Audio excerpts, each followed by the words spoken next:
So one of the biggest problems in society today, in my opinion, is the over-centralization of capital.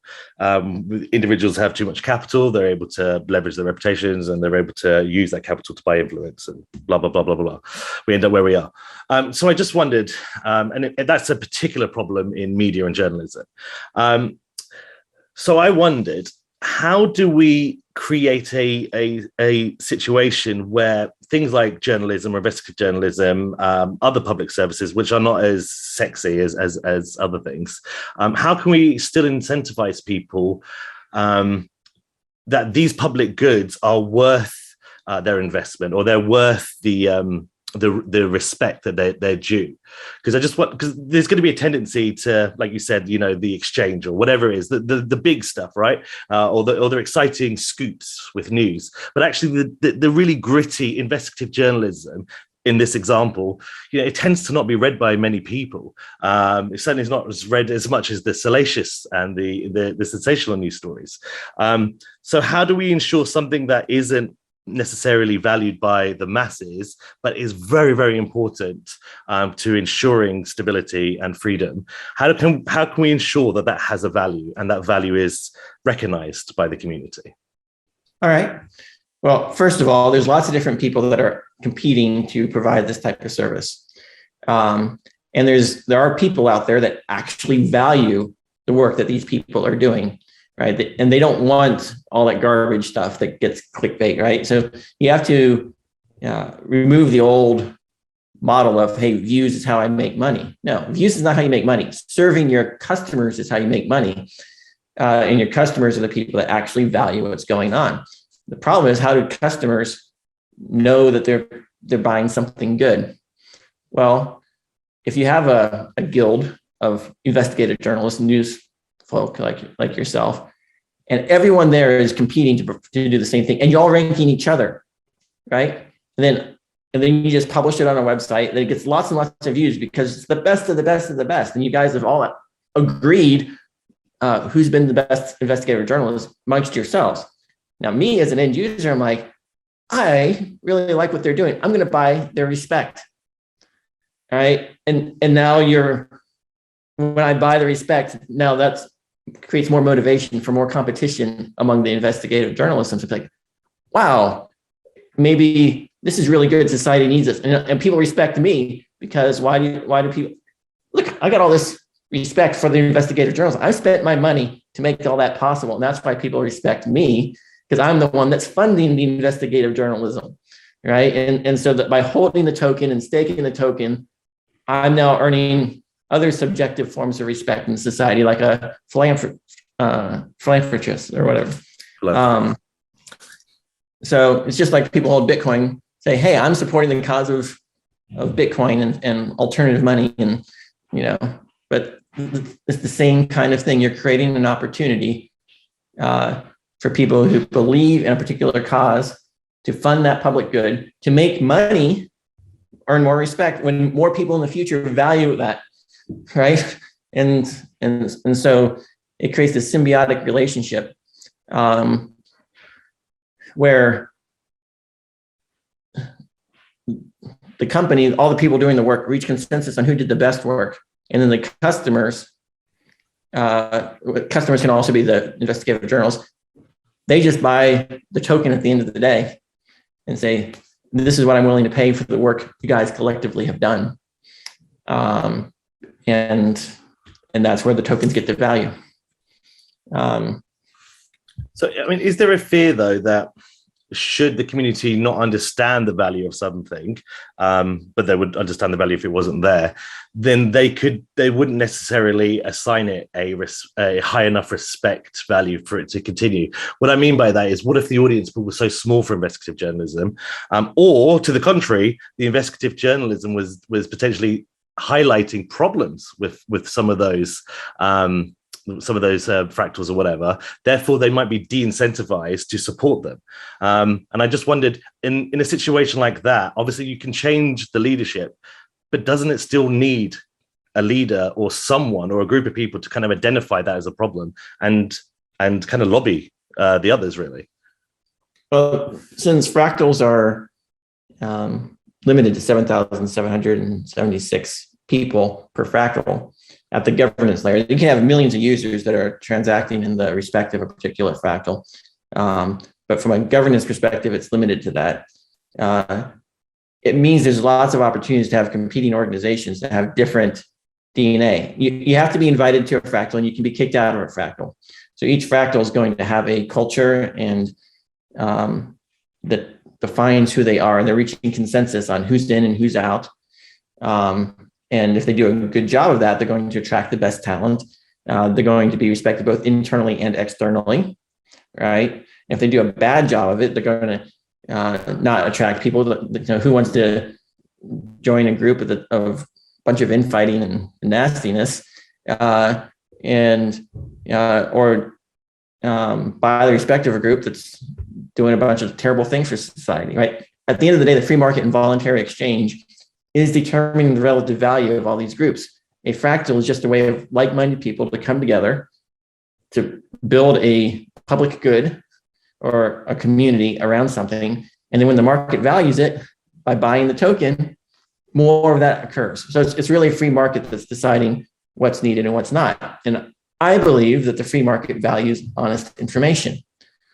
The problem is the ways that we have to monetize honest information are lacking today, because you always end up with some mini dictator deciding what gets in and out of this newspaper, right? And that there's an editorial board that kills stories, and then all the newspapers are bought up, right? And the problem when you allow someone like the Federal Reserve to print money is they buy everything, they control everyone, and then they get one narrative throughout all of society. But I talk about buying respect, but there's two elements of respect, right? There's the respect of you as a person. I can't buy people respecting me as a person. All I can do is be respected for some of the things I do, and I can fund good things. And you can respect the good things I fund. But likewise, a community has to be respected. You can't buy the respect of other people just by paying them tokens. People actually have to choose to value what that community is doing by buying those tokens in exchange for a real property or the respect of other currencies, other companies or communities. So it's really trying to empower the free market to make decisions about what's valuable, what's not, which empowers people. I mean, you're kind of in effect freeing the free market, if you like, from the constraints put on it by the over-centralization of capital. One of the things about the fractal governance is it doesn't matter how much respect you have no more power in the system. You might have economic power to buy things in the market, but you don't have any governance power by earning respect. All governance power is derived by the consensus process of real people. And you have to continue to contribute week after week after week to maintain power. So it's not a situation where you can show up the first year, earn all the tokens, and then have power for life. No, right? As soon as you stop contributing, your power starts declining. As soon as people say, hey, you're starting to harm the community, we're not going to promote you up in the weekly meetings, your power is gone. So you have to continually maintain consent to maintain power, and it's not tied to tokens. And I think token weighted voting is a biggest problem in the cryptocurrency space.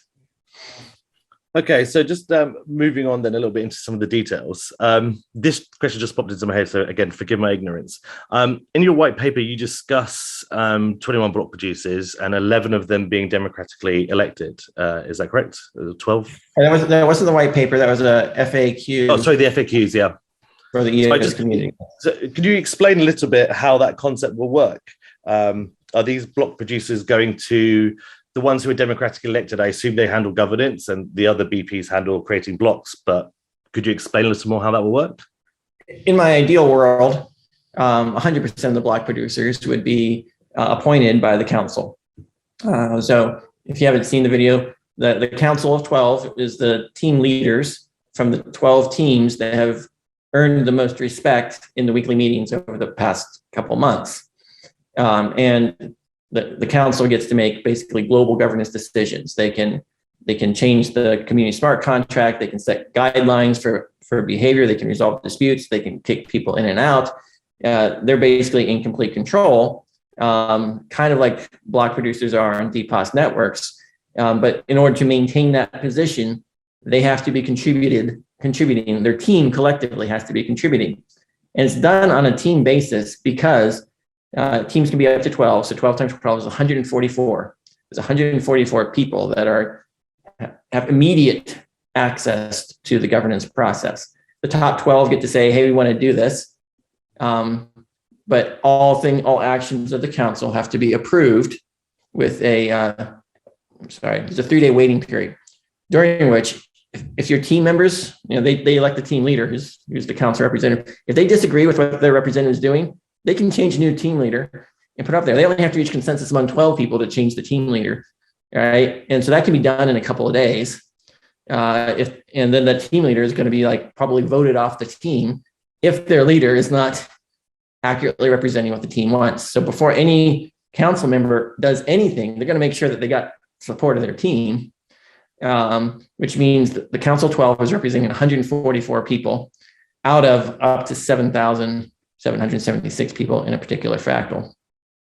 But these are the people that are doing the most week after week, right? This is the Aaron Cox producing the wallet that everyone in EOS uses. This is the Fractally team building the software that runs things. This is EOSBs that are advertising things. This is things like Bywire that's promoting and getting information out there. And these are the people that are driving the adoption and doing the things that are most valuable, that are making the decisions about which way to go. This is not the people that are sitting back, holding tokens, make number go up. Right? They're not the ones deciding. It's the people in the trenches doing the work that are on this council. So what I would have is I'd have this council appoint block producers, and block producers' job is only to produce blocks and make no governance decision. That would be my ideal way of doing it. Now, EOS has incumbency and historic lineage, and so you baby step. So my proposal was that you'd have a fractal that's all the people that are doing anything for the EOS blockchain are competing to see who can produce the most value. The people in that fractal would be compensated not just with the respect of their fractal, but the EOS inflation. The entire EOS network would use 2% inflation to subsidize the people providing liquidity between the governance fractals respect and EOS. And what that's doing is it's amplifying the value of that 2% inflation, because the respect has its own market cap that they're creating, which creates perceived value above and beyond the value of the 2%. So you're getting a multiple on whatever that 2% is to compensate people that are doing things to better govern EOS. And you bring in more trust to the EOS network in the process, because now you got a trustful governance process, and the trust brings value, and people respect EOS more. And so there's all these virtuous things that make EOS more successful.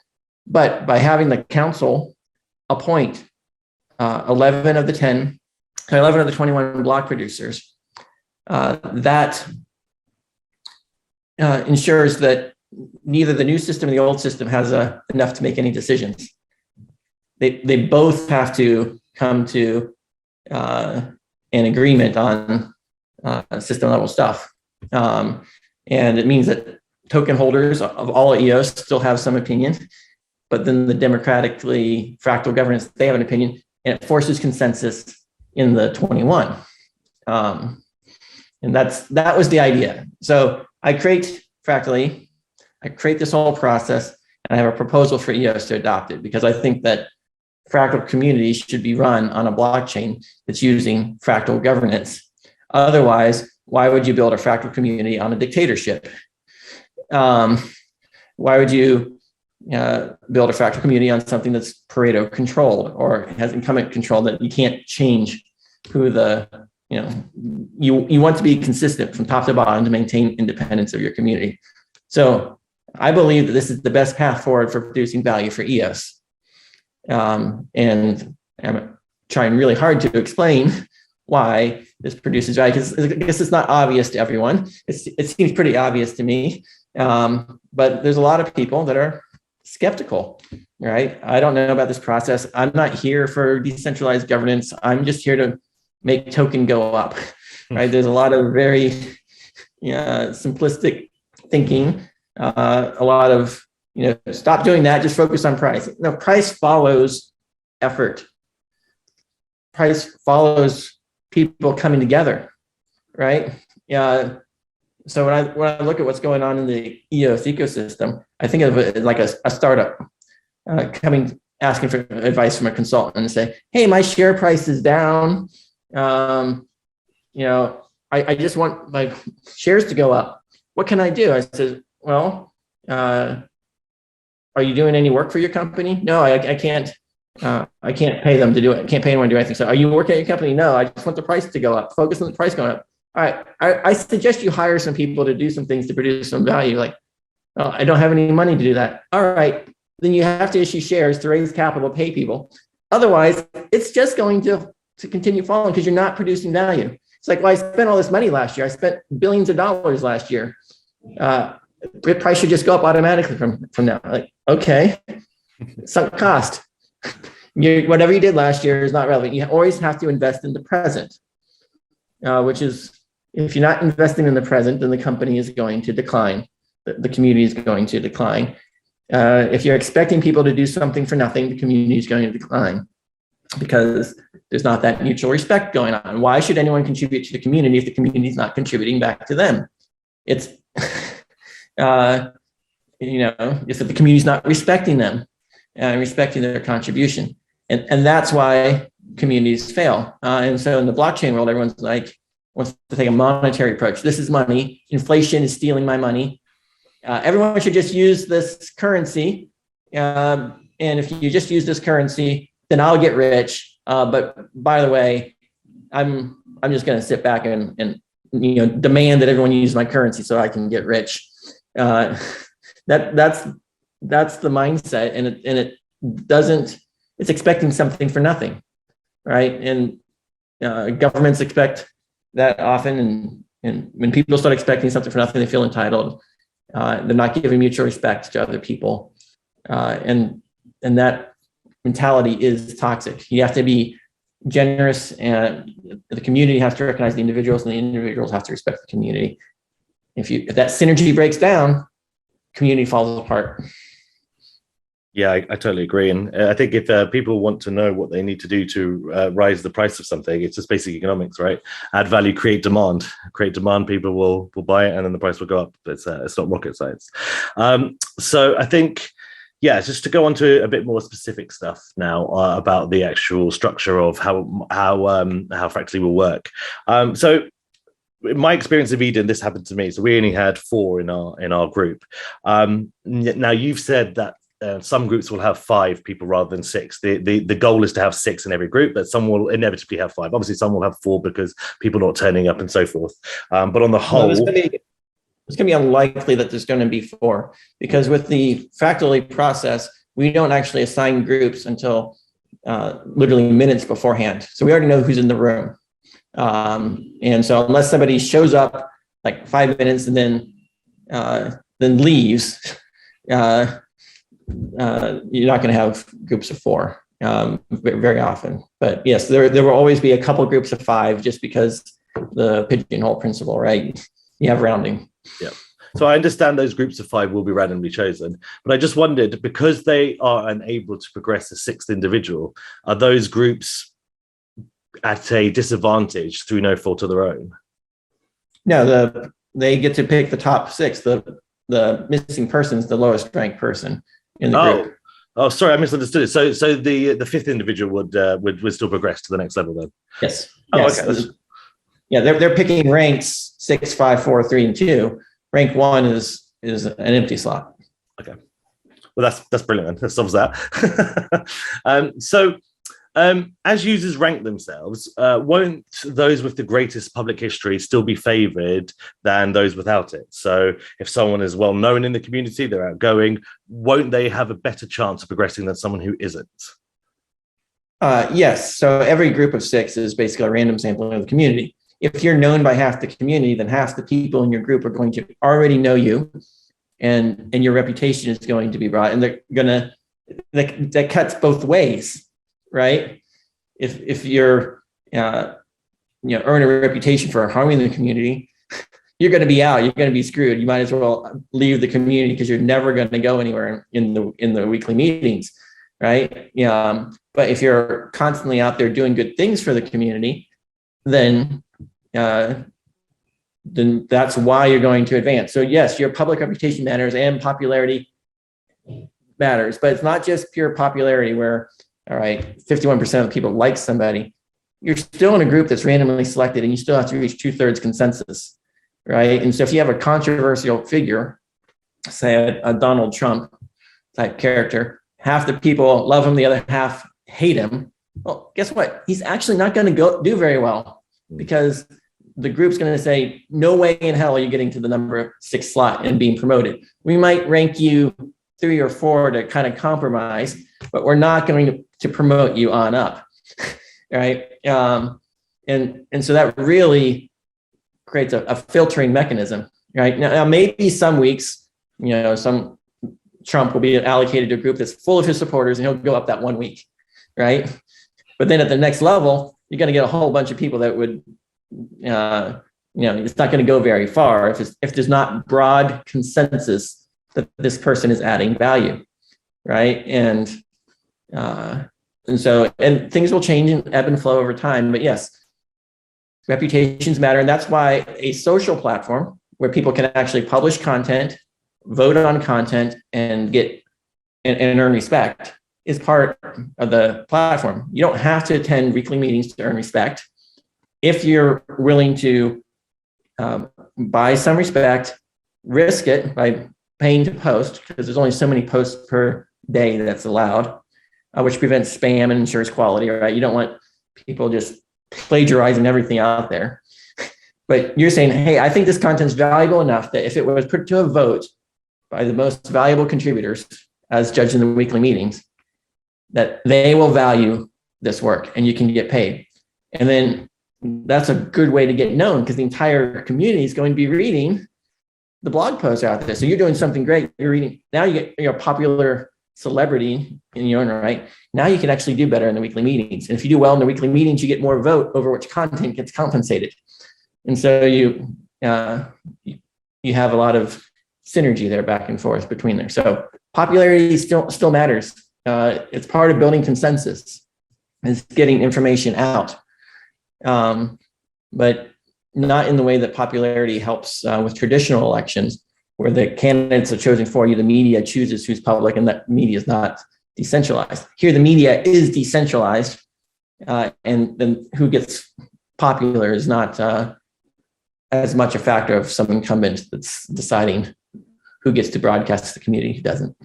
Yeah, you might be popular because of the respect the community has for you, but you can't abuse that popularity because of the randomness of the voting mechanism to rally your troops, if you like, and to ensure that you remain an incumbent. So I guess then I want to talk about the platform in a moment. I just have one more question just on the structure of voting. So you kind of lay out the process when people can be removed from a leadership role or from a fractal. And I just wondered what type of safeguards could be put into place then for people with disabilities. So say someone was deaf, someone was blind, or someone suffered from an extreme case of, they're very bit too nervous to come on camera or whatever. Or the inverse, perhaps someone wasn't able to attend certain meetings 1 week because they were unwell, or for a longer period because they were unwell, or through no fault of their own. I just wondered, the process for removing people assumes that the community doesn't want them or they're not valuable. But I wondered, are we missing something where people who can't work or do anything for a certain amount of time, but they should still be protected or should still have some sort of income? I'm kind of describing some sort of social security system, I guess. And I just wondered, do you have any thoughts on that? Well, it's obviously a very complicated subject, because anytime you try to use public consensus to do charity, which is what you're talking about here, is, this person hasn't necessarily done anything directly to the community values, but just because they're a person, we're choosing to value them, right? And that's kind of a UBI approach. And the weekly meetings are largely about keeping, proving that everyone's a unique person, right? So if you can't attend a weekly meeting, how do we know it's because you can't attend versus no, you actually have 5 accounts, and this week you're this account and all those other accounts are idle. Then next week you're the other account, those other accounts are idle, right? And so there's a community security need that is balanced with the individual safety need. And my response is, if there's somebody that's actually valued by the community, just for being who they are, and they, through no fault of their own, they're unable to participate, their team can continue to give them money. People can make donations to them and then say, well, what did you do for the community this week? I donated to so-and-so. All right, you earned respect for taking care of someone the community values. But you have to take the risk. If I give money to this person, is the community going to respect me for doing so? Right? And you got to give the money first. You don't get to say, hey, give me money this week, and I promise I'll give it to this person. No. But yeah, so there's a lot of do first for the community and then trust the community to recognize, which is basically you're predicting or betting that you're going to do something the community is going to value. The result is there's going to be a lot of people trying to please the community, and not everyone's going to succeed or succeed to the extent that they would like, but there's going to be a lot more work, and all that effort actually has value in aggregate. And so even if the whole community benefits, even if not every individual is fully recognized, just from the competition created by the process. Okay. So let's talk a little bit about the platform or platforms you're mooting. So you mentioned you're going to create a DeFi exchange, obviously critical to the work you're doing. And you also talk about a content platform or content remuneration, content rewards. Obviously, you are working with James from Violet Garden. So I just wondered, is there a voice Violet Garden evolution on the cards? And will this be a new website or a new platform? And how will that work with the DeFi? So basically, explain to us what type of platforms you're going to be creating over the next period of time. Yeah. So Fractally is producing open source software. This open source software will be in the form of an Electron app that you can download to your computer. And that same app will be available on our website. Not all features on our website, on the app, will be available in the website. So the DeFi features, the token transfer, that will be on the downloadable app. The website will be for the content, social media side of stuff. So what that means is that fractals don't necessarily need to depend on ƒractally.com to host all their content, but ƒractally.com will have all the content hosted. So anyone who wants to is Googling for content, they'll find the site and they'll join the Fractal, and it'll kind of be the portal. But it'll work just like Steemit. Other people can provide competing portals because all the information is public and decentralized. Fractally will also be, I guess, providing the video service, recording, publishing, pinning the data to IPFS. And the business model for Fractally there is, if a particular Fractal wants to opt into that service, then they can recognize us with respect for what we're actually doing. And if we don't get enough respect for a particular Fractal, we say, all right, you guys are on your own, provide your own infrastructure. We'll provide infrastructure to Fractals that respect us enough to actually be profitable, right? If we're losing money, then we go out of business, and then everyone loses. So that's the model. We're not trying to create a system where everything's tied into us. We want to empower Fractals with tools, so they'll be able to post, kind of like Steemit. The main difference is from Steemit. When you make a post, you have to pay a certain amount of respect. If your post gets more positive than negative votes, then you get half of that respect back, and guaranteed half of it back. And then, based on how many votes you get more and more rewards. So you're basically saying, I think that this post is going to be valued. It's going to get a lot of upvotes. I definitely don't think it's going to get any downvotes, or at least more. It won't get more downvotes than upvotes. So I publish it, and all the money that goes that I'm putting into publish it, half that doesn't come back to me, goes into the community pool that's allocated according to the votes. Now, we only want the best content. It doesn't do any good to have 1 million posts a day. No one in the world can read 1 million posts a day. We only have 7,000 voting members that can actually review all the content within a particular Fractal. So we rate limit it, and we rate limit it with a Bitcoin difficulty adjustment. The cost to post goes up if we're getting more than so many posts per day. And that keeps the quality high and the spam low. And the market will determine what the cost of posting should be.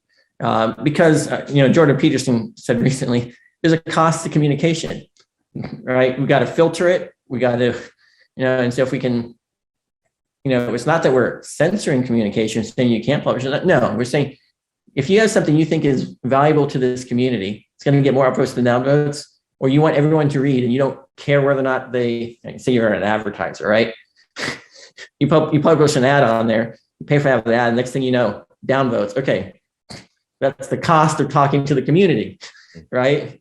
Even if you got no compensation, community still got compensated for having to look at what you submitted, which balances things out, which creates more signal to noise, right? When you go to Steam, there's a lot of noise, but because the community is allocating a certain amount of respect to people that are producing content, it's like Bitcoin mining. Somebody's going to mine. Content will be produced. That's not a question, and people are going to compete to get those rewards. And that's why we're going to have content production. That's why it's going to work, because it's not just rewarded from the other people, from the fees. It's also being rewarded from issuance of the token. Okay, so I just got 2 questions on that. So the first question is, assuming, and I think this is reliant on some funding being approved by the ENF or the BPs, assuming that's approved, which I'm sure it will be, how long from now until we could publish, until Bywire could publish on this new platform? What's the time period? And secondly, this is quite an important question, I would suggest. How can the community be assured, bearing in mind they're going to give up a lot of their time, that this content platform won't go the same way as voice.com? So I'll give you the example. We spent months and months and months seeding the platform, a huge amount of man hours, and we were building our reputation on that platform. Now, there was a value to building our reputation, which we've benefited from now. However, at the end of the day, all of that work was gone. All the comments, all the discussions, all the debates, all the links just vanished one day. And I understand the history behind that. We don't have to go into that. But I'm just wondering, is there any safeguards you can tell the community that will make us feel confident that we should invest and seed this platform with a lot of our time, which we're bound to do? So can you just put our mind at ease that voice will never happen again? Yeah, well, for starters, there are huge fundamental differences from voice. All content is going to be public, available on IPFS. So we won't be able to take your content down. Secondly, all content will be accessible via an app that you can download. So even if our website goes down, everyone who has the app can still view and participate directly.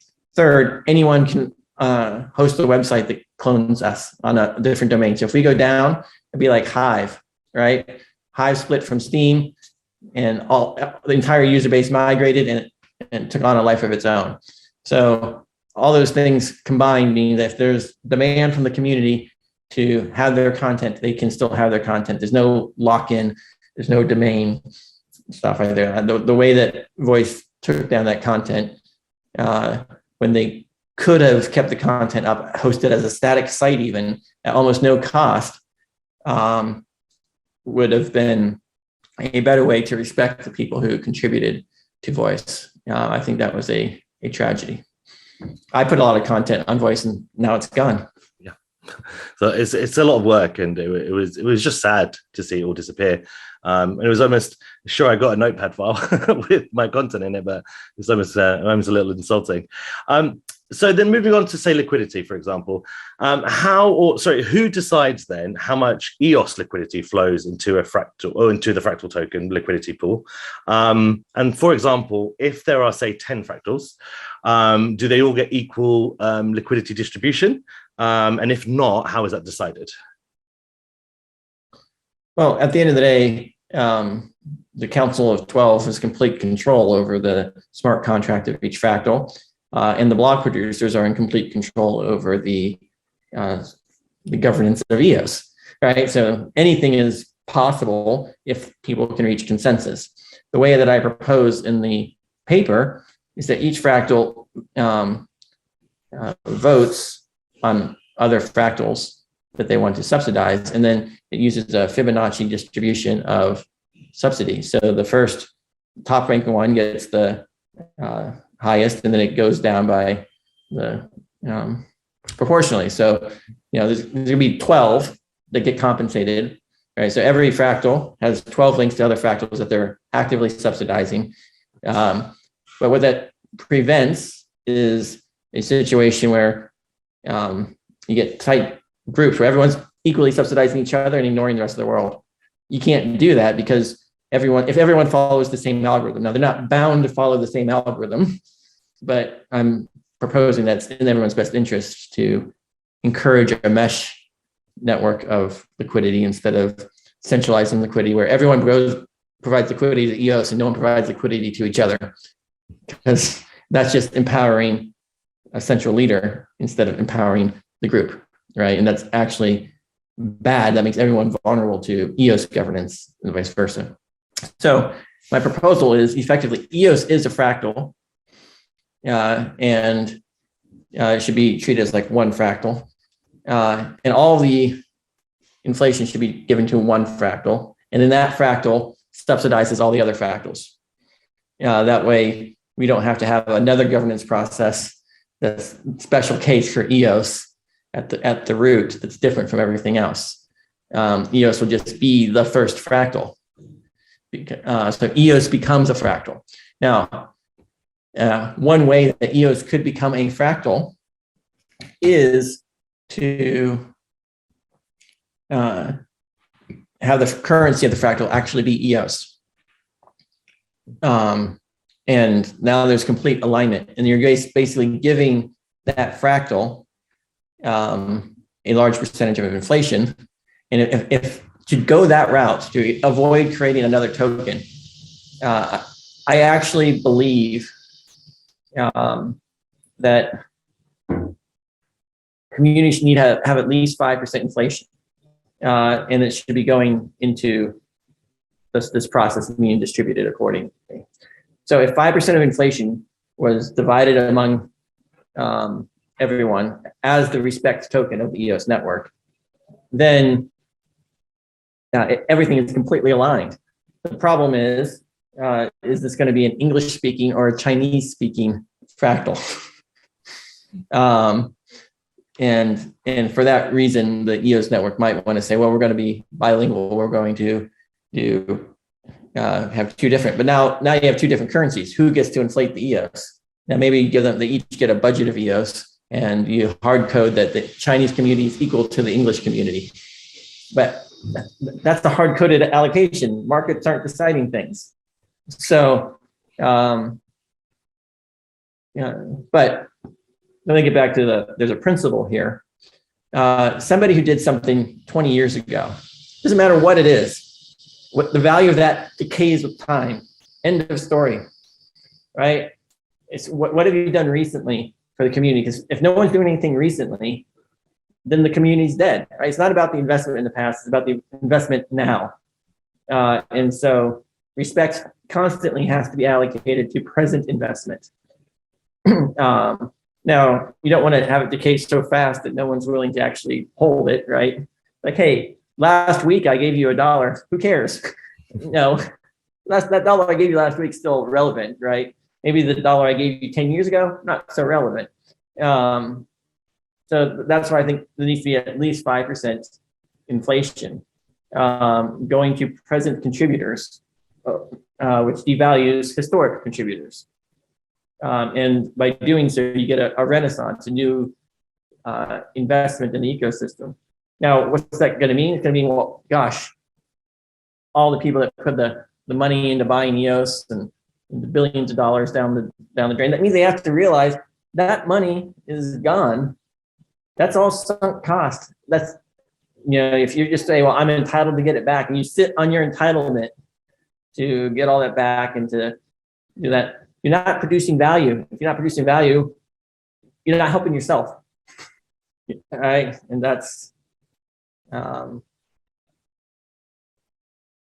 so that's why I think that there's lots of ways that EOS could become a fractal, and I'm willing to negotiate all of them with the EOS Network Foundation and the community. So I put out a proposal that there's at least one fractal that gets to appoint block producers, and that fractal gets at least 2% inflation and then has its own token. I'd be happy to get rid of having its own token and to use EOS directly as a fractal currency if EOS gave 5% inflation.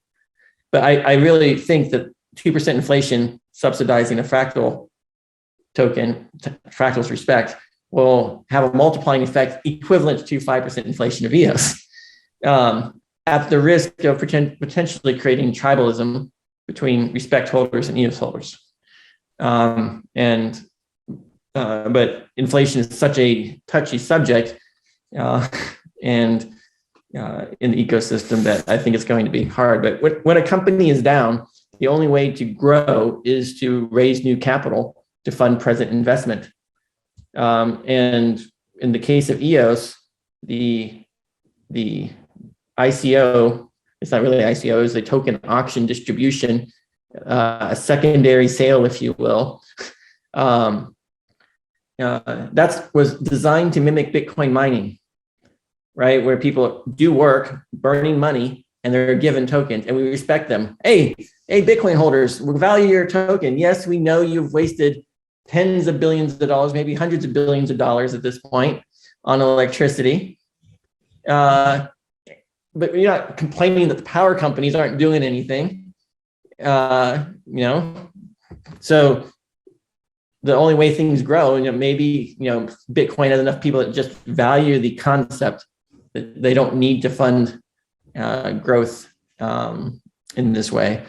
But if you don't have the inflation to fund present things, then things aren't going to go anywhere.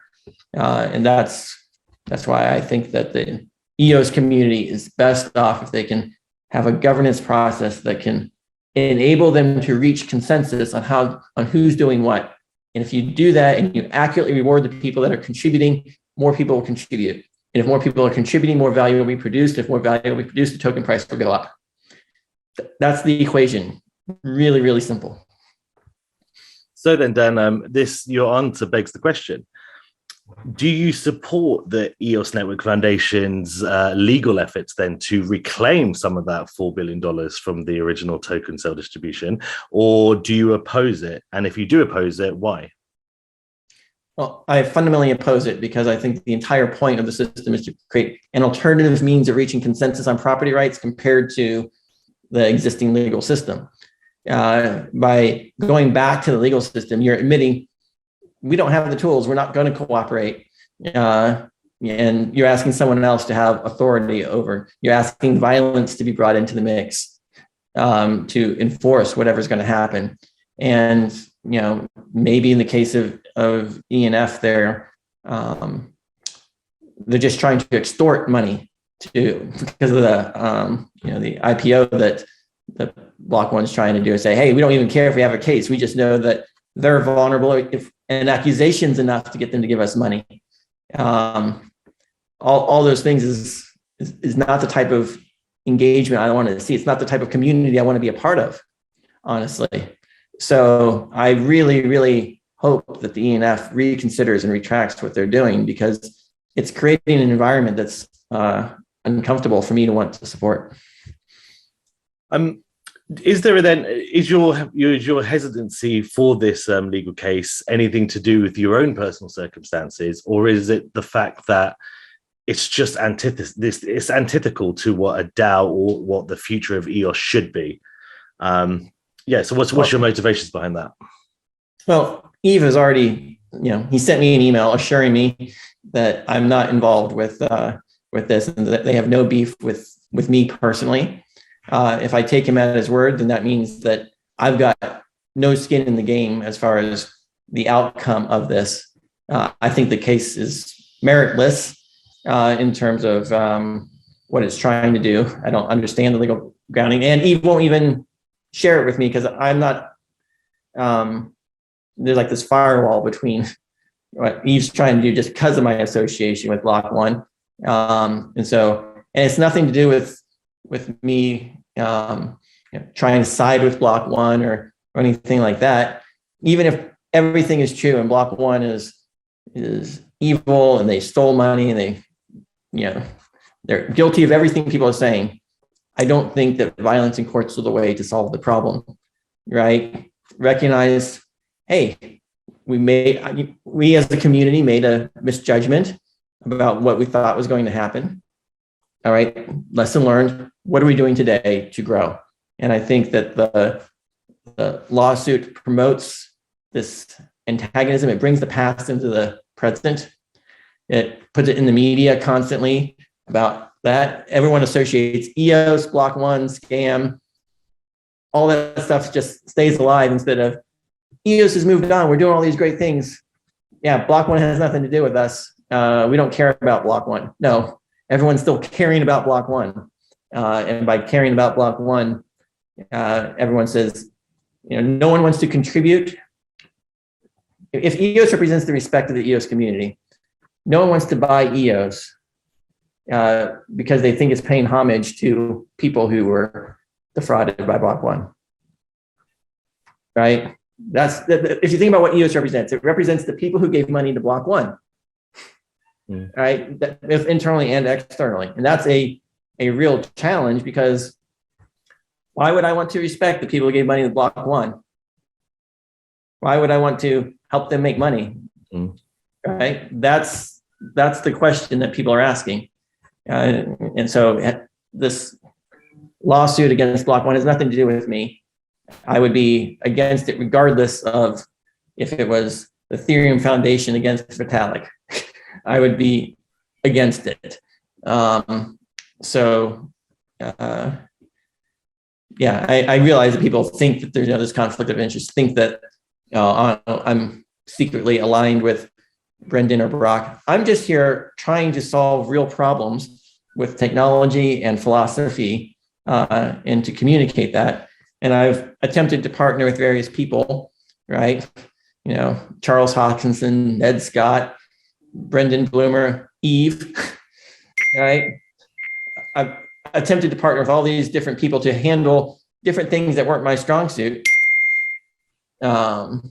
So that has produced results that, all right, can't always predict how other people are going to follow through, right?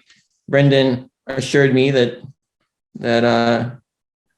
if I came on board, he'd help fund a team that would do whatever I wanted to do. That would be so productive that I would never want to leave. Right? That was the assurances I was given.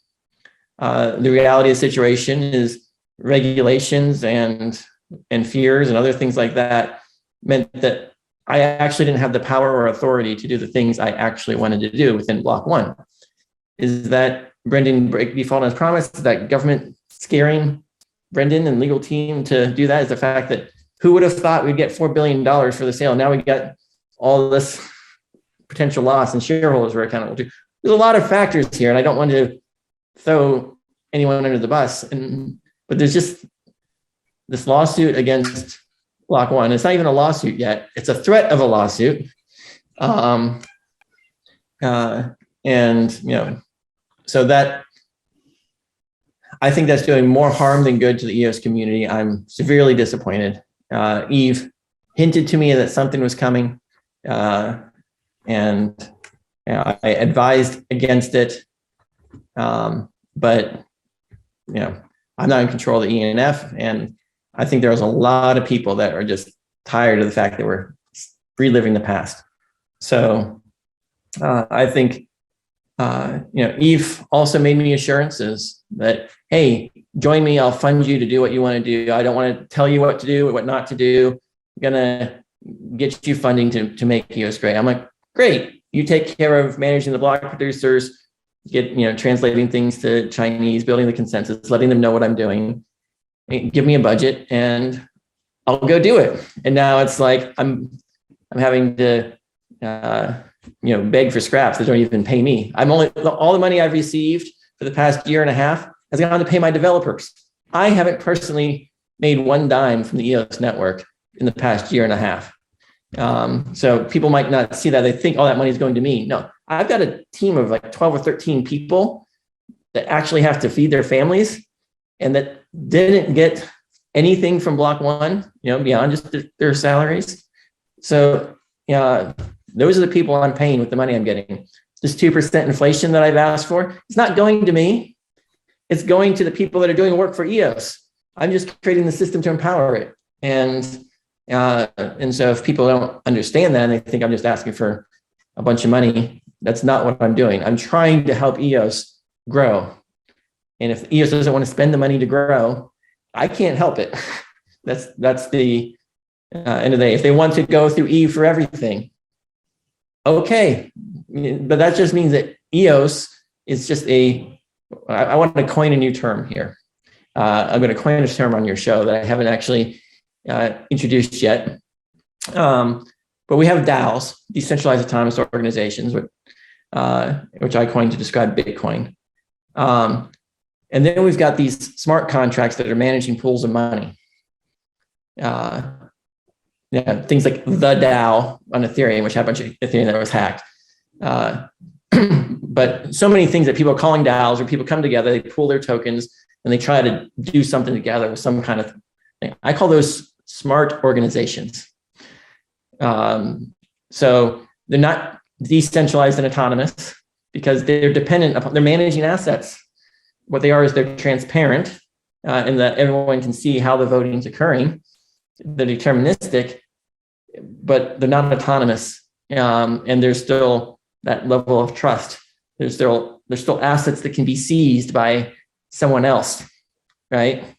Which makes them not decentralized and autonomous like Bitcoin. With Bitcoin, there's no assets that can be seized. Bitcoin is just an opinion of people defined by consensus. The DAO had Ethereum that could be seized, right? Other DAOs get hacked and all the tokens disappear, right? Because of a bug in the smart contract. And then they can't do anything, right? So EOS is acting more like a centralized smart organization to the extent that it's relying on the EOS Network Foundation and top-down control, where Yves is the CEO of EOS, controlling where all the funding goes, and then he reports to the board, which is the block producers. It's just a public company with a with a transparent ledger. That's how the EOS blockchain is behaving. It's not a decentralized and autonomous organization. Now, in theory, you could fork the EOS blockchain and the community could pick new block producers, and it still has that level of autonomy. So it's kind of a hybrid. But, I think that Yves told me he wants EOS to become a DAO of DAOs. He wants to decentralize how ENF governance works. And if those promises and assurances mean anything, then Fractally is the answer. And funding Fractally for the paltry amount that I've asked for in the grand scheme of things is a huge opportunity for the EOS network. And not funding it and rejecting it is really very telling about whether or not EOS is committed to decentralized fractal governance, becoming a truly autonomous organization where the people are in charge instead of Yves being the sole decision maker of what gets funding and what doesn't. That's the direction. So I still believe that if Yves says all those things, that the EOS network will support what I want to do, that everything I'm doing has been aimed around providing the infrastructure that can allow the outside world to respect what EOS is doing instead of viewing EOS as a cartel of exchanges that have appointed a CEO that is controlling everything, right? That narrative is not working. It's always supposed to be temporary, right? Eve was the transition to help get things funded between where EOS was and the decentralized future that it was supposed to become, right? And so I'm bringing the path and the roadmap for that decentralized future with the Fractally white paper. So that's. Do you think then the ENF should be short-lived, or it should be time capped to a certain point, obviously dictated by the community, in the sense that once it's served its purpose, then there's no need for it to exist anymore? And if so, well, actually, or do you see a future vision of the ENF potentially, which could be maybe maintaining the EOSIO code base as an example? I just wondered, what's your view of the future for the ENF? Should it have one? The ENF should be a team in the Fractal. Its members should participate in the weekly meetings, and they should be judged based on the work that they're doing. It shouldn't, if it remains a legal entity under Eve, that's his framework. The community doesn't care what legal entities are set up. It's just another contributor to the space of contributors. It'll be no different than Fractally would be under the new system, in that we have to participate in weekly meetings and contribute and earn the respect of the community through the very process that we have set up, versus the situation of, oh, we don't know if we can trust this new process. And so we're going to maintain the centralized control to allocate it on down. Like, well, you can try the process. And if the process fails for some reason, whatever reason, the block producers and the community can still fork and create a new chain that replaces it, right? The ability to fork is the ultimate consensus process of a true DAO, right? That's why Hive Steam forked from Steemit, right? That is the consensus process. If you can't fork because there's shared assets, right? For example, EOS Network Foundation has $1 billion that they won in a lawsuit against Block.one that they're supposed to use on behalf of the community. But guess what? Even if they win, they're just a new Block.one, right? Their incentives aren't any more aligned with the community than Block.one's incentives were. Their liabilities to the government are no different than Block.one's liabilities would be. So even if they win, we lose as a community. Like the best thing that I guess they could do is win and then take all the proceeds, buy EOS, and burn it. But anyway, but I don't think that anyone at the ENF wants to do that, because there's an incentive in human nature. Say, I get the money, I want to hold on to what I have so I can do the good I want to do in the world, right? I'm not assuming there's any malice here. I'm just saying, Eve's trying to do good in his own mind. I'm trying to do good in my own mind. And so you get a pot of money. You want to maintain control of that pot of money so you can do good, because if you give it away, you're not going to trust other people to do good with it. I mean, come on, you can't trust other. It's the same. It's the same in politics. I've worked on both sides of the argument, and our side just has to win because we just can't trust the other side. If the other side wins, they'll waste all the money and they'll make everything terrible. So we just have to win. Our tribe has to win. So I just have a couple more questions, and you've been so kind with your time. So thank you so much. I really appreciate it. So I just wanted to talk a little bit about the tokens that would be created from the DAOs. Now, in your white paper, I believe you speak a little bit, or you provide a risk disclaimer, if you like, saying in your non-legal opinion, you're pretty confident that the respect token and then the subsequent child tokens are not securities. I just wondered if, say, for example, Bywire created the media DAO and we created a token, what would be the risks for us from the FCA, the SEC? Are there any risks for us that we can't anticipate at this stage? And is there anything that you guys can do to mitigate those risks? Certainly. So one of the tests is when you create a new fractal, right? There's not a token automatically. First step is you invite a bunch of people, and then you host an election, and then you get a council, and then the council deploys the smart contract that enables the token. So the token's already created in a decentralized manner. No single person authorized the creation of the token. And that passes that sufficiently decentralized aspect of it. So that's point number one. Point number two is there's no single party that's required for the transfer of the token. It's a decentralized protocol. The wallet, the software itself is all run by the users. Point number three, everyone is an active participant. There are no passive investors. The only way that you get the token is by joining in the weekly meetings, which is sort of like you're all employees. You're all exempt. So even if it was a security, because you're an active contributor in the creation and distribution of the token, it's not like you're raising capital, right? So if you look at the traditional model, you sell a bunch of tokens for some other token, right? Now you got a big pot of money, and it has some manager sitting over that money.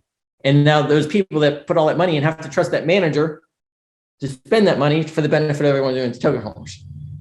The Fractally process eliminates that. Instead, it goes directly from the people raising the money to people doing the work that adds the value, one-to-one. And people do the work, and then they get the tokens afterward. At no point is there any obligation to perform, right? At no point is there any reliance on someone else to produce value, because you only give tokens to someone who's already produced the value, and there's no expectation of future value production. So because it's on a completely decentralized platform, there's no money transmission stuff going on. So you're not doing that. It's governed by the people. And lastly, because there's a dispute resolution process, because everyone has agreed contractually that there are no voting rights with respect. It doesn't matter how much respect you have. Voting power is determined by your rank in the weekly meetings, not based on ownership. You can't buy your way into power, unless I suppose you could do a lot of good for the community to get power, but you have to keep doing good for the community to keep the power, right? So all those things taken together, we're basically saying we're reaching consensus on an opinion. This is just a consensus opinion. And maybe it's like a credit rating, right? A credit rating is not a security. The community can take it back from you at any time if they deem that you've violated the community guidelines, as judged by the process, right? There has to be a respectable process, just like the court system is, in theory, the respectable process by which money can be taken from someone. So we respect property rights. We have a respectable process and whatnot, but all we're doing is we're updating community opinion.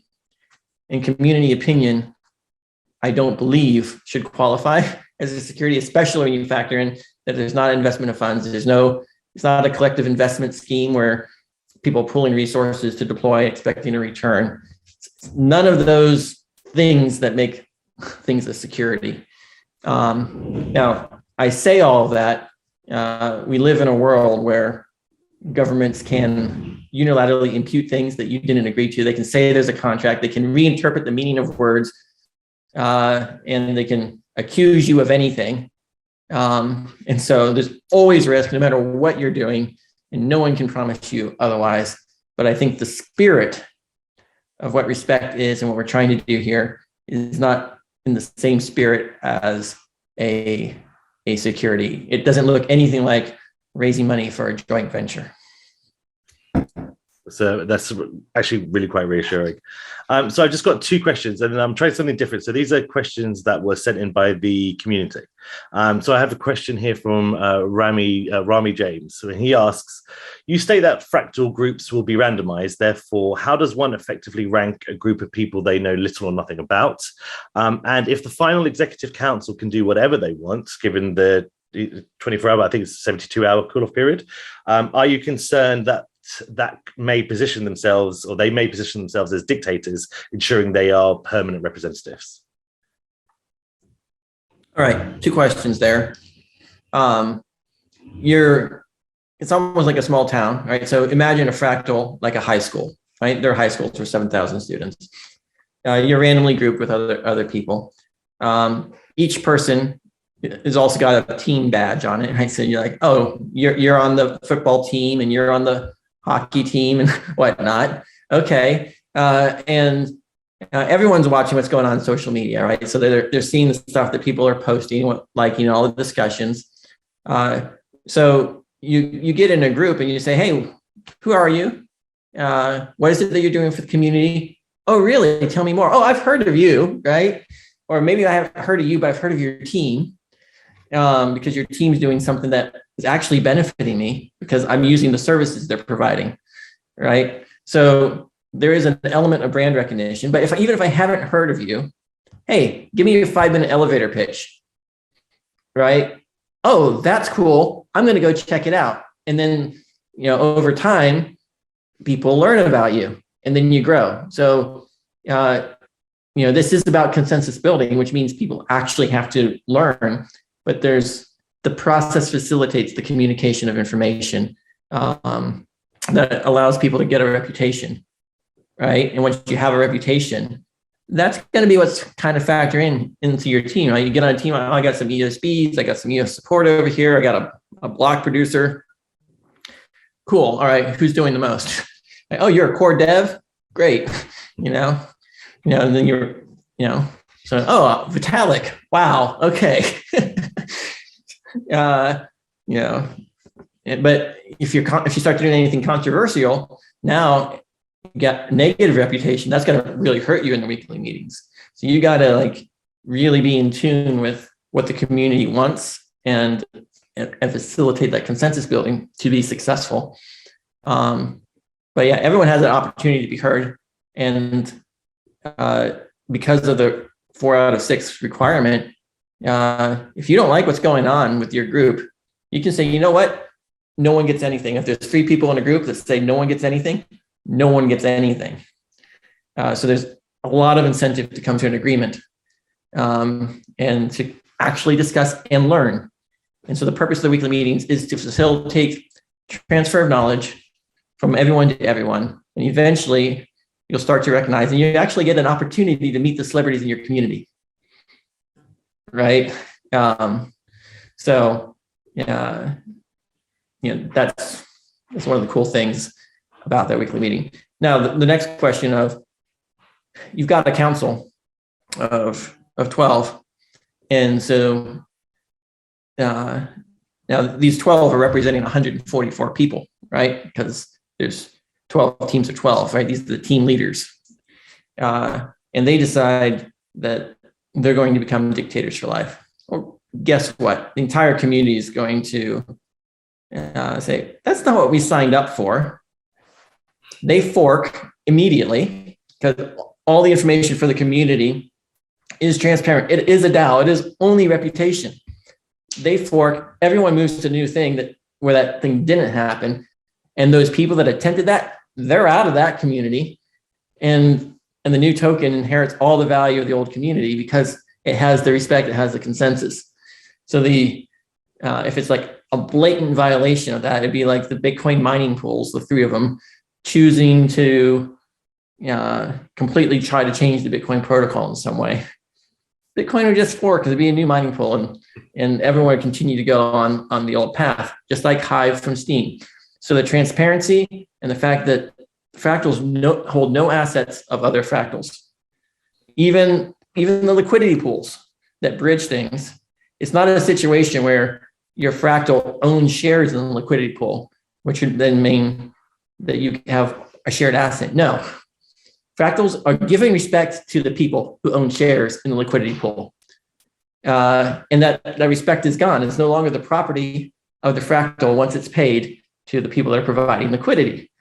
When a community forks, the new community will be subsidizing the same pools, and all the other fractals that you connected to will pick which of the liquidity pools they want to start subsidizing, and the liquidity providers will all move, and the fractal that didn't have the actual consensus is dead.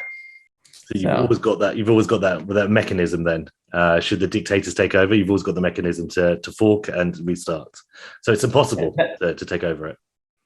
That's the definition of a DAO, right? Can the EOS network fork? Yes. Can Ethereum fork? Yes. Could the DAO on Ethereum fork? No, because they had a bunch of Ethereum it couldn't take with it.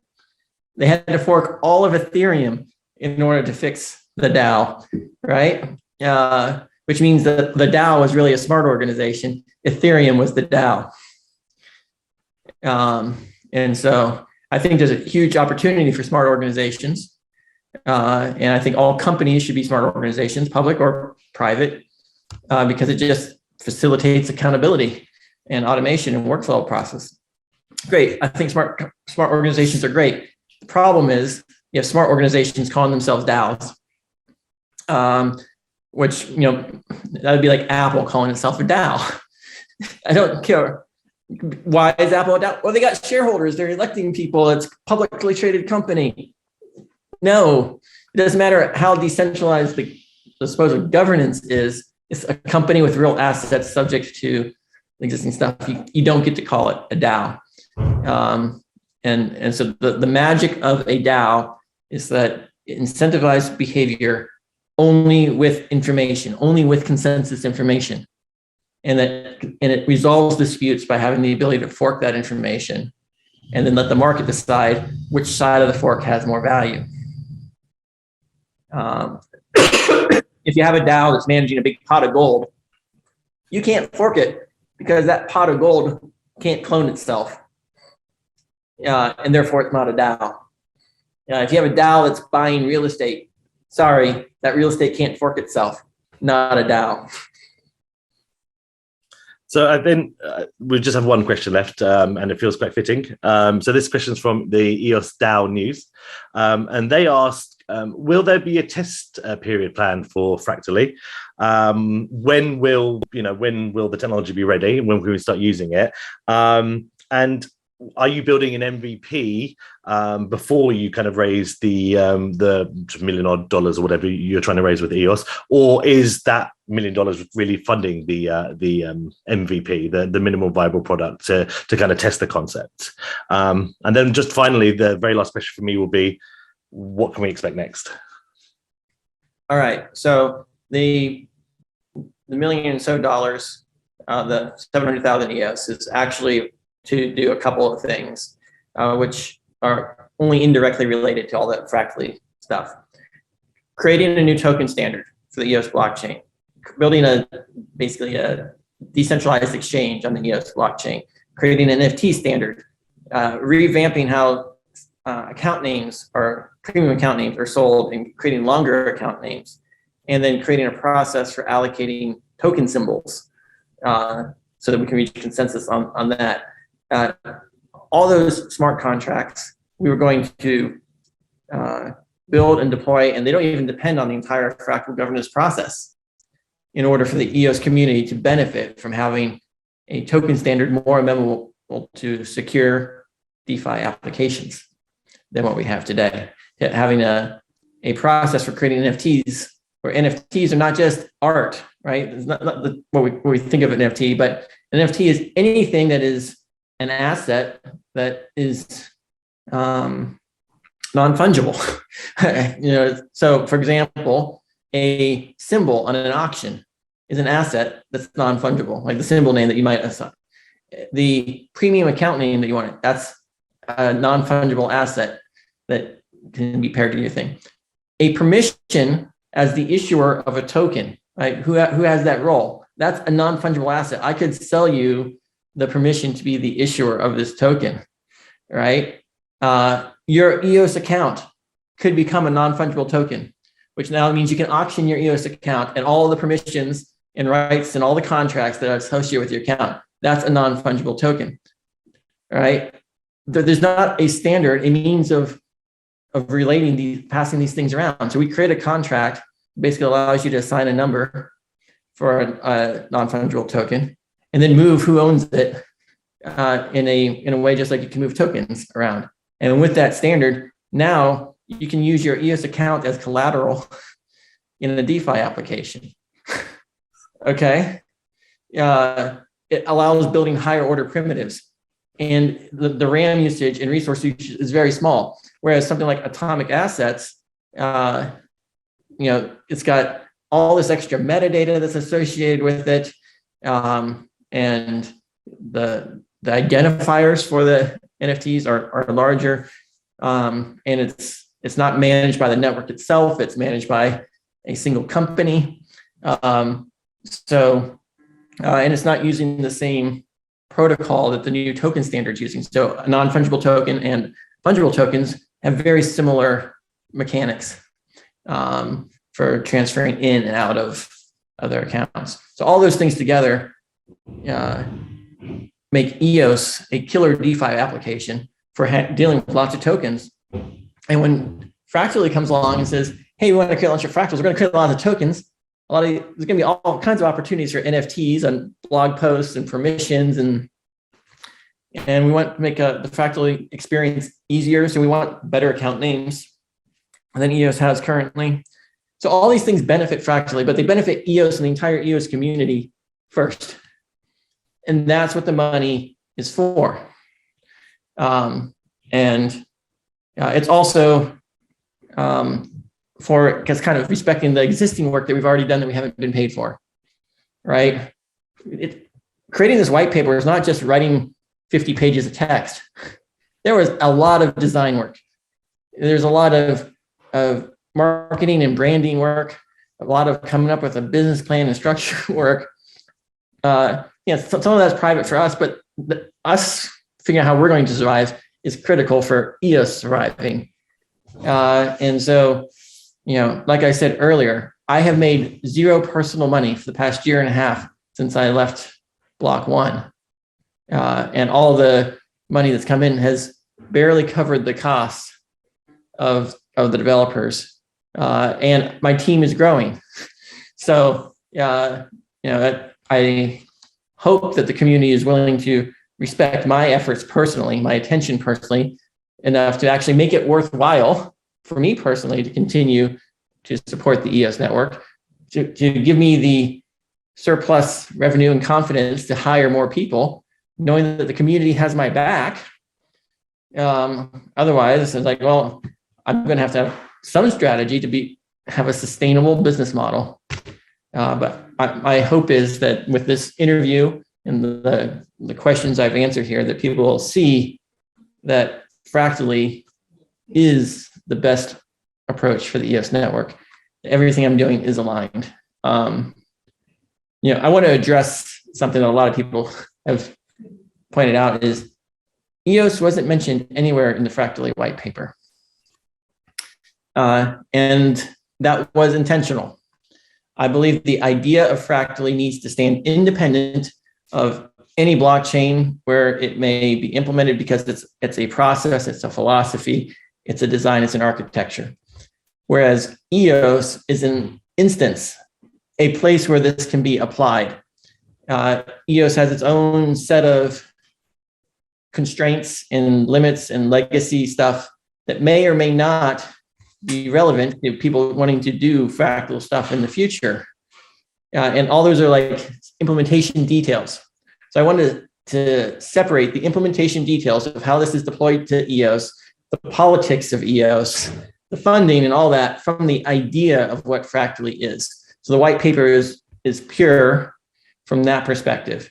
Simultaneously with releasing the white paper, we also released the blog on our website that had the EOS community FAQ, where we addressed all of the EOS community specific questions with respect to Fractally. Maybe that's controversial. Maybe people want this like super branded EOS from the start, but EOS community is mixed bag. A lot of polls have been shown kind of controversial, and the broader crypto community audience, they see the word EOS and they stop listening. I want the idea to succeed, and if the idea can succeed, EOS will win. But if you like start branding EOS right on the front, then the idea might not gain broader community traction, which then ultimately hurts EOS think of it as an opportunity to rebrand EOS, right? To give EOS a fresh face under Fractally, where the broader community comes. They're using Fractally. They have no idea it's on the EOS network, but EOS is benefiting nonetheless. That's an approach to revitalize and give new life and new meaning to EOS. So I want EOS to be successful. And I hope the community can have enough confidence and faith in my vision for EOS that they will support me in making that worthwhile, that we can drop all the negativity associated with anything in the past, focus on the present and the future, and then just be super proactive in being positive and creating a welcoming experience for the broader cryptocurrency community. When people join our forums and they see complaints and everything, like really like almost kills momentum. No one wants to join that. You want to know why the EOS price is struggling? It's the people that are complaining about the price that are causing the price to struggle. Now, I recognize that there are trolls from other communities that are also coming in and doing things like that.